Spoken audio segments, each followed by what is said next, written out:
Hi ಎಲ್ರಿಗೂ ನಮಸ್ಕಾರ. ನಾನು ನಿಮ್ಮ ಸುಮಾ ಬಾಗಲಕೋಟೆ. ತುಂಬ ದಿನಗಳ ನಂತರ ಬೆಂಗಳೂರಿಗೆ ಹೊರಟಿದ್ದೀನಿ. ಬಾಗಲಕೋಟೆಯಿಂದ ಮಧ್ಯಾಹ್ನ 3:40ಕ್ಕೆ ಯಶವಂತಪುರ ಎಕ್ಸ್ಪ್ರೆಸ್ ಎಂಬ ರೈಲು ಬೆಂಗಳೂರಿಗೆ ಹೋಗುತ್ತೆ.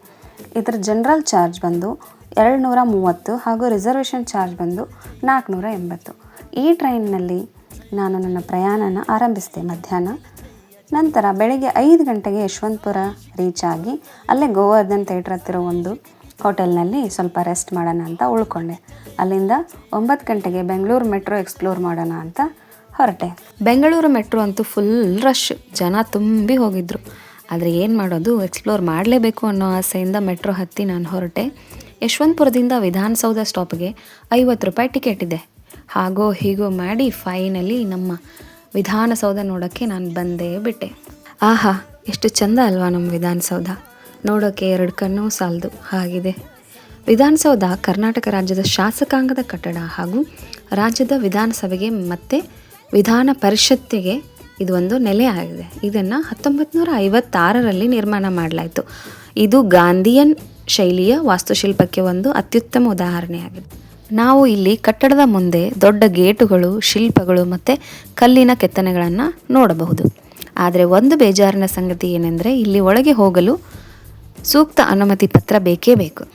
ಆದರೆ ನನ್ನ ಹತ್ರ ಆ ಸೂಕ್ತ ಅನುಮತಿ ಪತ್ರ ಇರಲೇ ಇಲ್ಲ. ಸೊ ನಮ್ಮನ್ನು ಒಳಗೆ ಬಿಡಲಿಲ್ಲ. ಏನು ಮಾಡೋದು, ನೆಕ್ಸ್ಟ್ ಟೈಮ್ ಟ್ರೈ ಮಾಡೋಣ ಅಂತ ಅಂದ್ಕೊಂಡು ಸಮಾಧಾನ ಮಾಡಿಕೊಂಡು ಬಂದೆ. ಅಲ್ಲಿಂದ ತಿರುಗಿ ನೋಡಿದ್ರೆ ನಮ್ಮ ಹೈಕೋರ್ಟು. ಇದನ್ನು 1884ರಲ್ಲಿ ಸ್ಥಾಪನೆ ಮಾಡಲಾಗಿದ್ದು ಮಿಸ್ಟರ್ ಲಿವಿನ್ ಬೆಂಥ್ಯಾಮ್ ಬೋರಿಂಗ್ ಅವರು ಈ ಕಟ್ಟಡದ ನಿರ್ಮಾಣಕ್ಕೆ ಕಾರಣರಾಗಿದ್ದಾರೆ.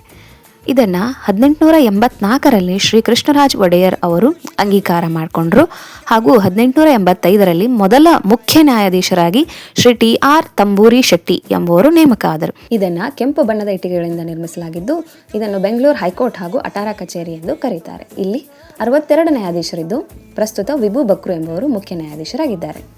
ಹಾಗೆ ಮಧ್ಯಾಹ್ನ ಹಸಿವಾಯಿತು ಅಂತ ಹೇಳಿಬಿಟ್ಟು ಊಟ ಮಾಡೋಣ ಅಂತ ಹೋದ್ವಿ ಈ ಅಂಕಲ್ ಅವ್ರ ಹತ್ರ.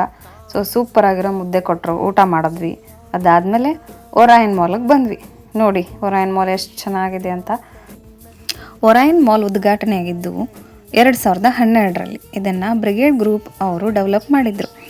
ಈ ಮಾಲ್ನಲ್ಲಿ ಸಿನಿಮಾ ಹಾಲು, ಶಾಪಿಂಗ್ ಜಾಗ ಹಾಗೂ ಎಲ್ಲ ರೀತಿಯ ಫುಡ್ ಕೋರ್ಟ್ಗಳನ್ನ ನಾವು ನೋಡಬಹುದು. ಹಾಗೆ ಹಿಂದೆ ಕಾಣ್ತಿರೋ ಈ ಗ್ಲಾಸ್ನ ದೊಡ್ಡ ಬಿಲ್ಡಿಂಗ್ ಹೆಸರು ಬ್ರಿಗೇಡ್ ಗೇಟ್ವೇ ಅಂತ. ಇದು ಒಂದು ವಸತಿ, ವಾಣಿಜ್ಯ ಮತ್ತು ಮನೋರಂಜನಾ ಕೇಂದ್ರವಾಗಿದೆ.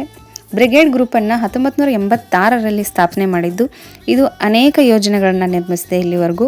ಇಲ್ಲಿ ಉನ್ನತ ಮಟ್ಟದ ವಸತಿಗಳು, ಕಚೇರಿಗಳು, ಶಾಪಿಂಗ್ ಮಾಲ್ಗಳು ಮತ್ತು ಉದ್ಯಾನವನಗಳಿವೆ. ಇದು ಬೆಂಗಳೂರಿನ ಪ್ರಮುಖ ಸ್ಥಳಗಳಲ್ಲಿ ಒಂದಾಗಿದೆ. ಹಾಗೆ ಅಲ್ಲಿಂದ ಹೊರಗಡೆ ಬರಬೇಕಾದ್ರೆ ವೇಸ್ಟ್ ಎಲೆಕ್ಟ್ರಾನಿಕ್ ಮಟೀರಿಯಲ್ಸ್ನ ಯೂಸ್ ಮಾಡಿಕೊಂಡು ಈ ಮಹಿಳೆಯ ಮುಖವನ್ನು ಎಷ್ಟು ಚೆನ್ನಾಗಿ ಚಿತ್ರಿಸಿದ್ದಾರೆ ನೋಡಿ. ಇದು ನಂಗೆ ತುಂಬ ಇಷ್ಟ ಆಯಿತು. ನಿಮಗೆಲ್ಲ ನನ್ನ ಈ ವಿಡಿಯೋ ಇಷ್ಟ ಆಗಿದ್ದರೆ ಪ್ಲೀಸ್ ನನ್ನ ಚಾನಲ್ಗೆ ಸಬ್ಸ್ಕ್ರೈಬ್ ಮಾಡಿ, ಲೈಕ್ ಮಾಡಿ, ಶೇರ್ ಮಾಡೋದನ್ನು ಮರಿಬೇಡಿ. Thank you so much for your support. ಹೀಗೆ ಮುಂದೆನೂ ಸಪೋರ್ಟ್ ಮಾಡ್ತಾ ಇರಿ. ಧನ್ಯವಾದಗಳು.